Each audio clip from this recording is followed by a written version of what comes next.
Қазақстанның халық әртісі, әйгілі күйшісі Дина Кенжеқызы Нұрпейісова 1861 жылы Батыс Қазақстан облысының Жаңақала ауданына қарасты Бекетай құмы деген жерде дүниеге келген.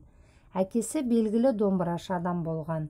Қызы Динаға 8 жасынан бастап-ақ сол өнердің қыр-сырын үйрете бастаған. Оның әйгілі күйші Құрманғазымен алғаш кездесуі де осы кез. 8-9 жасар Дина ұстазының күйлерін үйреніп қана қоймай, оның күйшілік орындаушылық өнердегі ерекшеліктерін, дәстүрін жалғастырады.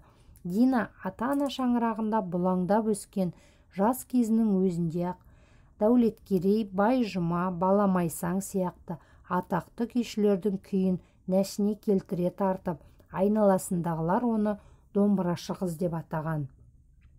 Қаршадай қыздың даңқын естіп, әйгілі Құрманғазы арнайы іздеп келген. Ол Динаның домбыра тартысына сүйсініп, болашағынан үлкен үміт күтіп, батасын берген. Үнемі додалы күй айтыстарына ертіп барып, домбыра тартудың терең сырларын үйретеді. Дина 9 жасынан бастап 19 жасына дейін ұзатылғанынша Құрманғазының баулуында болады.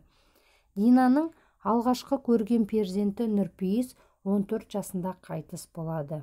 Дина фамилиясының орнына қайтыс болған баласының есімін атаған. Міне, Динаның Нұрпейісова атануының сыры осында.